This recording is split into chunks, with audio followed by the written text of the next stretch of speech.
हर हर महादेव दोस्तों। आज हम देखने वाले हैं कि कैसे एक सच्चे भक्त की पुकार सुन के खुद महादेव उनकी मदद करने चले आते हैं।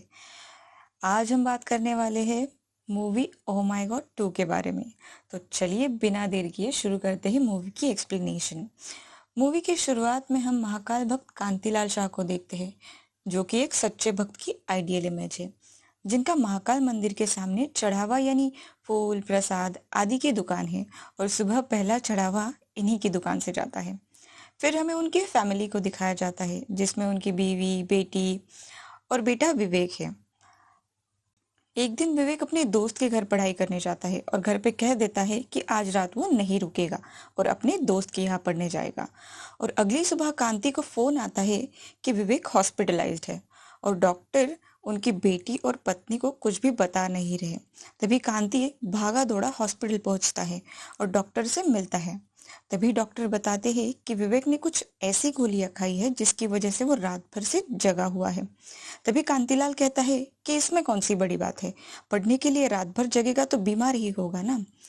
तभी डॉक्टर एक्सप्लेन करते हैं कि विवेक ने चीप क्वालिटी की वाइग्रा की गोलियां खाई है और इसी की वजह से वो रात भर मास्टरबेट करता रहा और कमजोरी की वजह से बेहोश हो गया। ये सुनकर तो विवेक पर ये सुनकर तो कांति को विवेक पर बहुत ज्यादा गुस्सा आता है और वो विवेक पर बहुत चिल्लाते हैं। तभी डॉक्टर उनको समझाते हैं कि ऐसी परिस्थिति में बच्चों से समझदारी से बात करनी चाहिए और विवेक अभी गिल्ट में है और डिप्रेशन में भी है और इसमें उसकी कोई गलती नहीं है। सही से सेक्स एजुकेशन ना होने की वजह से और क्यूरियोसिटी की वजह से बच्चे ये सब करते हैं और कुछ बच्चे तो गिल्ट में आकर सुसाइड भी कर लेते हैं। इसके लिए कांति को अपने बेटे से नॉर्मल पेश आना चाहिए। ये सब सुनकर कांति को रियलाइज होता है कि आखिर ऐसा क्या हुआ कि मेरे बच्चे को ये सब करना पड़ा, और यही जानने के लिए वो रात को विवेक को घर ले आते हैं और सुबह उसके दोस्त से मिलने चले जाते हैं। तभी विवेक का दोस्त बताता है कि स्कूल में सालसा डांस कंपटीशन के बीच विवेक एक लड़की का पार्टनर बनता है और डांस भी अच्छा वो लोग कर लेते हैं और उनकी केमिस्ट्री भी बहुत अच्छी होती है। लेकिन कुछ जलकुकड़े क्लासमेट्स की वजह से उनकी पार्टनरशिप टूट जाती है। वो लोग उस लड़की के कान भर देते हैं और इसलिए वो आगे कंपटीशन में कंटिन्यू नहीं कर पाते हैं। और यही नहीं बल्कि वो लोग विवेक को उसके लिंग के आकार को लेकर बुली भी करते हैं और इसी बात को लेकर विवेक हमेशा परेशान रहता है और इसीलिए उसके मन में ये शंका भी हो गई कि कहीं उसका लिंग सच में छोटा नहीं है। और यही बात जानने के लिए विवेक अपनी रिसर्च चालू कर देता है, जिसमें उसे पता चलता है कि छोटे लिंग की वजह से लड़कों को कितनी दिक्कत होती है। उसकी वजह से bad marriages, depression, loss of love, बीवी का छोड़ के चले जाना एक्सेट्रा। और यही सारी गूगल रिसर्च देख के तो विवेक डिप्रेस्ड ही हो जाता है और अपने लिंग बढ़ाने के लिए वो कुछ कुछ अजीबोगरीब तरीके ट्राई करने लगता है और इसी चक्कर में वो कुछ लिंग बढ़ाने का दावा करने वाले हकीम, जड़ी बूटी वाले बाबा, लोकल डॉक्टर, उन मेडिकल से अनप्रिस्क्राइब मेडिसिन लेके आता है और यही दवाई खाने की वजह से उसको हॉस्पिटल जाना पड़ता है। और यह सब सुनकर कांति को बहुत ज़्यादा दुख होता है और वो महादेव को प्रार्थना करते हैं कि उसके बेटे को इस संकट से बचाए महाराज। लेकिन महादेव को पता है कि आगे संकट बहुत है, इसलिए वो अपने एक दूत को कांति की मदद करने पृथ्वी पर भेजते हैं। तो वो जो दूत होता है वो और कोई नहीं, अक्षय कुमार जी होता है, जिन्हें आगे चल के कांतिलाल महाराज के नाम से पुकारते हैं।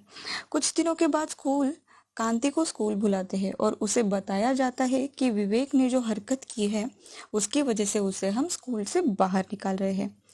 कांति को समझ नहीं आ रहा था कि ऐसा क्या हो गया जिसकी वजह से विवेक को स्कूल से बाहर निकाल रहे हैं। तब उनको एक वीडियो दिखाया जाता है कि विवेक स्कूल के बाथरूम में मास्टरबेट कर रहा था और किसी ने ये वीडियो निकालकर वायरल कर दी है और स्कूल ने अश्लील कृत्य करने की वजह से उसे स्कूल से बाहर निकाल दिया गया है। और वीडियो के वायरल होने की वजह से ये वीडियो विवेक की माँ, बहन और गली मोहल्ले तक भी पहुंच जाती है, जिसकी वजह से पूरी फैमिली को बहुत इमोशनल टॉर्चर सहना पड़ता है। और ये सब असह्य होने के कारण कांति फैमिली के साथ कुछ दिन बाहर जाकर रहने का प्लान करते हैं। ट्रेन सुबह की होने के कारण से वो रात भर स्टेशन पर ही रुकते हैं। ये सब होता हुआ देख विवेक बहुत दुखी हो जाता है और सुसाइड करने रेलवे ट्रैक पर पहुंच जाता है। और यहीं पर कांति की फिर से मुलाकात होती है महाराज से। तभी महाराज कांति को बताते हैं कि अपने बेटे को देखो, वो यहाँ नहीं दिख रहा। इन शॉर्ट, महाराज उसे हिंट दे रहे थे। तभी कांति डरकर विवेक को ढूंढता है और उसे वो रेलवे ट्रैक पर दिखता है जिस पर तेजी से रेलवे आ रही थी। कांति अपने बेटे को बचाने में असमर्थ होता है, लेकिन शिव का दास पर नहीं आती कोई आज, क्योंकि विवेक को महादेव खुद यानी महाराज बचा लेते हैं। ये देखकर कांति को बहुत टेंशन आ जाता है और वो मन हल्का करने के लिए महाराज से बात करने लगता है, अपनी सारी परेशानियां उनको बताने लगता है। तभी पहेलियों में बोलने वाले पगलेट महाराज उसे बताते हैं कि सारी दुनिया तुम्हारे बेटे को गलत मानती है, लेकिन क्या तुमने कभी जानने की कोशिश की कि विवेक सही में गलत भी है या नहीं।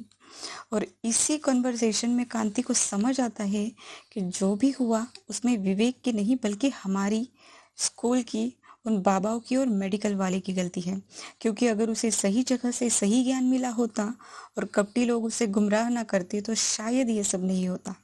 इसलिए वो उन चारों लोगों पर केस दर्ज करता है, पहला स्कूल, फिर मेडिकल, फिर बाबा लोग और आदि में वो खुद पर भी केस करता है, क्योंकि वो उसे सही शिक्षा देने में असमर्थ रहा और जिसकी वजह से ये सब हुआ। कोर्ट में खुद पर केस करने वाले आदमी को देखकर जज भी आश्चर्यचकित हो जाते हैं। तभी कांति कहते हैं कि मैं इन चारों लोगों पर मानहानि का केस लगाता हूँ, क्योंकि इन चारों की लापरवाही की वजह से मेरा बेटा अज्ञानता का शिकार हुआ। मैं चाहता हूँ कि ये लोग मेरे बेटे से माफी मांगे और उसे स्कूल में फिर से एडमिशन दिया जाए, और इसी के साथ ये लोग महाकाल पर चढ़ावे के लिए मुझे 21 रुपए, 11 रुपए, 51 रुपए और 101 रुपए दें। लेकिन तभी यहाँ पे कामिनी नाम की एक वकील की एंट्री होती है, जो कि बहुत फेमस और स्मार्ट वकील है, और वह आते ही केस को बेबुनियाद बताकर रफा दफा करने की कोशिश भी करती है और ये केस अपने अंडर कर लेती है। और यह देखकर कांति का वकील अपोजिशन के वकील को देखकर भाग जाता है। अब कोई भी वकील ना मिलने के कारण कांतिलाल केस खुद लड़ने का प्रस्ताव रखता है और जज साहब से नेक्स्ट डेट मांगता है, और तारीख मिलते ही कांति जी जान से केस की पढ़ाई और सबूत इकट्ठे करने में लग जाते हैं। दिन रात पढ़ाई और रिसर्च करने के बाद वो वैलिड पॉइंट इकट्ठे करते हैं, जिसमें उसका साथ उसकी बेटी भी देती है। जल्दी ही तारीख वाला दिन भी आ जाता है और कांति वहां पहुंच जाता है और धूल मिट्टी से भरे हुए कोर्ट को साफ कर चकाचक कर देता है और चप्पल बाहर रखकर कोर्ट में केस लड़ने आ जाता है। साफ कोर्ट देखकर जज कांति को थैंक यू भी बोलता है, और लेकिन अभी भी केस एक्सेप्ट नहीं हुआ होता है, और केस एक्सेप्ट करने के लिए कांति को अपना पॉइंट प्रूव करना होगा कि केस वैलिड है। तभी कांति कोर्ट में सबको सनातन धर्म के 4 स्तंभों के बारे में बताता है, धर्म, अर्थ, मोक्ष और काम, जिसमें अश्लीलता भी है, पर हम इसे पढ़ते नहीं इसलिए हमें ये अश्लील लगता है। अगर हम पढ़ के समझे तो वो ज्ञान होगा, अश्लीलता नहीं। लेकिन कामिनी यानी अपोजिशन एडवोकेट का कहना होता है कि हम किसी भी टॉपिक को स्कूल में ऐसे ही नहीं पढ़ा सकते हैं, हर स्कूल के कुछ अपने नियम होते हैं। जिस पर कांति कहता है कि अगर ये सब पहले ही स्कूल में पढ़ा दिया होता तो आज यह सब कुछ गलत नहीं लग रहा होता, और अपने पॉइंट्स वैलिड होने की वजह से लास्ट में जज साहब उसका केस आखिर एक्सेप्ट कर ही लेते हैं, और केस रजिस्टर होने पर कांति बहुत खुश होता है। कामिनी अब केस को अच्छी तरीके से समझकर और पढ़ाई कर कर अगली तारीख को विवेक को कोर्ट के कटघरे में बुलाती है और उसको उस वीडियो के बारे में उल्टे सीधे सवाल पूछती है, जिसको सुनकर विवेक खुद को बहुत छोटा और अनकंफर्टेबल फील करता है और एम्बैरेस्ड होके उसके सवालों के जवाब दिए बिना वहां से भाग जाता है, जो देखकर कांति को बहुत बुरा लगता है और वो बहुत दुखी हो जाता है और उस सुनवाई पर कुछ बोलता नहीं। उस रात घर पहुंचने के बाद कांति की मुलाकात बाहर चौराहे पर बैठे महादेव से होती है। महादेव कांति से कहते हैं, वही बोलो जो कानों को अच्छा लगे, जो समाज को अच्छा लगे। जिस पर कांति कहता है कि आपकी बातें किसी के समझ में भी आती है या नहीं। जिस पर महादेव यानी महाराज कहते हैं कि मेरी बातें जिसको समझना होता है वो बराबर समझ जाता है, और तभी कांति को महाराज की सारी बातें समझ आ जाती है और उसके दिमाग की बत्ती जल जाती है। और अगली तारीख में कोर्ट पहुंचने पर कांति कुछ मस्त सा स्पीच देते हैं, और कांति को ये ऑलरेडी समझ आ गया था कि अगला नंबर उनकी बीवी और बेटी का है कटघरे में खड़े होने का, और कांति इसका बहुत अच्छा होमवर्क करके आए थे। ठीक वैसा ही होता है। कांति की बीवी और बेटी से कामिनी उल्टे सुल्टे सवाल पूछती है, जिसका वो दोनों सही ढंग से और ओपन माइंडेड जवाब देती है।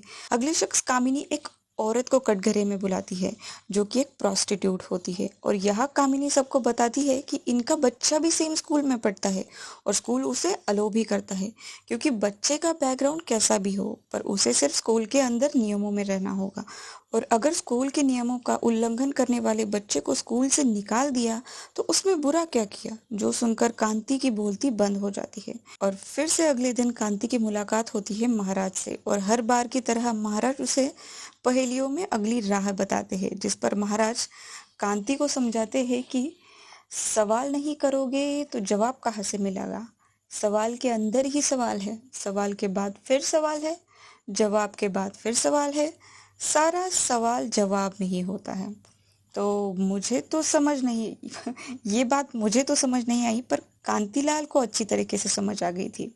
कांति को समझ आ जाता है कि अब उसे बहुत सारे सवाल जवाब करने हैं, और अब कांति उसी प्रोस्टिट्यूट को कटघरे में बुला के उससे सवाल करता है कुछ सेक्स पोजीशंस और आने वाले मर्दों के स्वभाव और हरकतों के बारे में, जिस पर वो औरत कहती है कि कुछ मर्द अपनी भूख मिटाने आते हैं, कुछ नोचने के लिए आते हैं, तो कुछ कुछ कर नहीं पाते इसके लिए रोने के लिए आते हैं। जिस पे कांति कहता है कि अगर उन मर्दों को औरत के शरीर और मन के बारे में सिखाया गया होता तो क्या वह आपके साथ ऐसा व्यवहार करते। जिस पर वो औरत नहीं बोलकर अपनी सहमति जताती है, और कांति की बात को से प्रभावित हो जाती है। और लास्ट में कांति उनसे पूछता है कि आप अपने बेटे को कहाँ देखना चाहेंगी, उन अज्ञानी लोगों की भीड़ में जो आपके पास आते हैं, या उन पढ़े लिखे एजुकेटेड काम शास्त्र के जानकार जो अपनी प्रेमिका पत्नी के मन और शरीर को समझ पाते हैं और उसका सम्मान भी करते हैं। जिस पर वह औरत कांति की बातों को वैलिड मानती है और वहां से जाने लगती है। तभी कांति उन्हें हाथ जोड़कर झुककर प्रणाम करता है।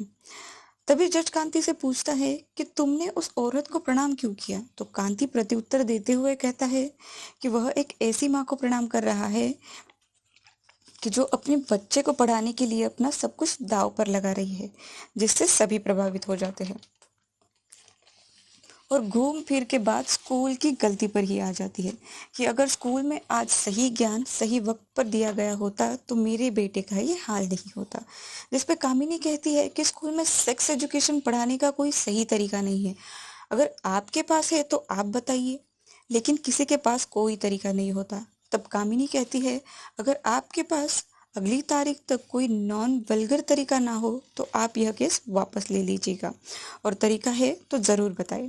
अगली सुबह कांति को फिर महादेव कचौरी खरीदते हुए दिखते हैं, और फिर से महादेव उसे पहेलियों में ज्ञान देने लगते हैं। और वो उसे कहते हैं कि सच को दबाओ मत, सच को बताओ कि सच हमेशा नग्न होता है, जो है उसे वैसा बताओ, क्योंकि सत्य सुंदर होता है और सुंदर ही शिव है। और महाराज उसके हाथ में कचौरी देकर कहते हैं कि कचौरी देख कर खाना, और वहां से चले जाते हैं।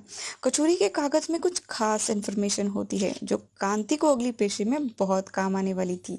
अगले दिन कांति कुछ ह्यूमन बॉडी के पोस्टर्स लेके कोर्ट में पहुंच जाता है, जो कि पूरे नग्न चित्र थे। जिस पर कामिनी कहती है कि ये पोस्टर बहुत ही अनकंफर्टेबल और वर्गर है और उनको यहाँ से हटा देना चाहिए। जिस पर कांति कहता है कि ये पोस्टर तो हर स्कूल में और प्रयोगशाला में पाए जाते हैं, और सारे टीचर्स इन्हीं पोस्टर से बच्चों को बॉडी पार्ट्स पढ़ाते हैं, और इन्हीं पोस्टर्स का यूज करके हम गुप्तंग भी तो पढ़ा सकते हैं। और कांति आगे कहता है कि जन्म से लेकर मृत्यु तक हर प्रमाण पत्र पर हमारी पहचान लिंग से होती है, और आज उसी लिंग के बारे में बात करने में हमें शर्म क्यों आती है। और ऐसे ही कुछ और वैलिड पॉइंट्स बताकर कांति केस को अपनी तरफ कर लेता है। लेकिन इस पर कामिनी सभी मौजूद लोगों से पूछती है कि यह किन किन लोगों को स्कूल में सब सिखाना चाहिए। इस पर सहमति है, जिस पर सिर्फ एक दो लोग ही हाथ उठाते हैं, और यह देखकर जज अगली तारीख दे देते हैं।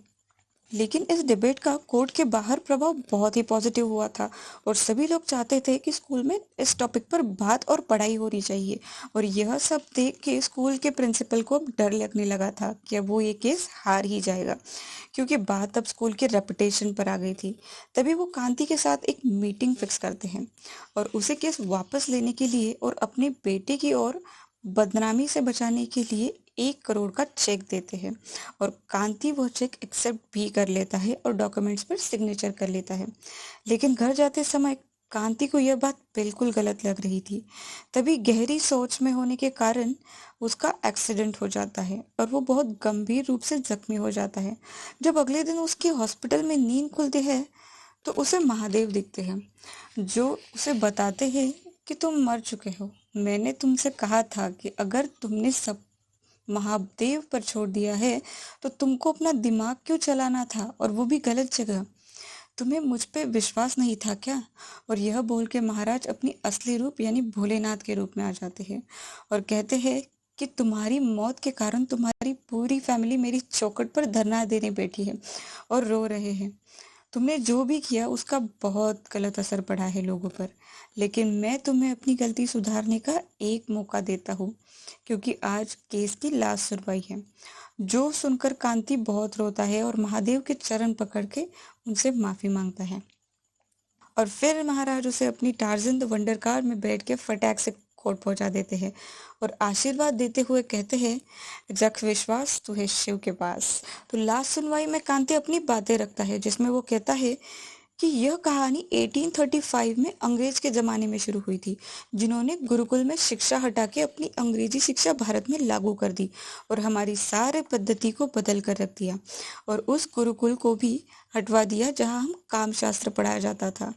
अंग्रेजों ने यह बदला, फिर भी हम आज़ादी के बाद उनकी क्यों मान रहे हैं, जबकि वो हमारी गुरुकुल की शिक्षा अपने देश में आधुनिक पढ़ाई के नाम पर सिखा रहे हैं और हमसे आगे निकलकर हमें पीछे ढकेलते चले गए हैं और हम वही के वही रह गए हैं। तभी महादेव कोर्ट में विवेक को लेके आते हैं और फिर कामिनी उससे सवाल पूछने लगती है कि क्या उस दिन तुमने गलत किया, जिस पे विवेक उत्तर देता है कि उसने जो भी किया गलत नहीं किया, उसने जिस जगह पे किया वो जगह गलत थी। यह कहकर वह स्कूल से माफी मांगता है और पूरे सम्मान के साथ उसे स्कूल में एडमिशन देने की रिक्वेस्ट करता है। तब कामिनी उसे कहते हैं कि तुमने गलत करके भी तुम बेशर्मों की तरह उसे गलत नहीं मान रहे। लेकिन तभी धीरे धीरे कोर्ट में मौजूद सभी लोग विवेक की बात से सहमत होकर उसकी साइड में आ जाते हैं और सबका कहना था कि विवेक ने कुछ गलत नहीं किया, क्योंकि हम भी मास्टरबेट करते हैं और सभी करते हैं।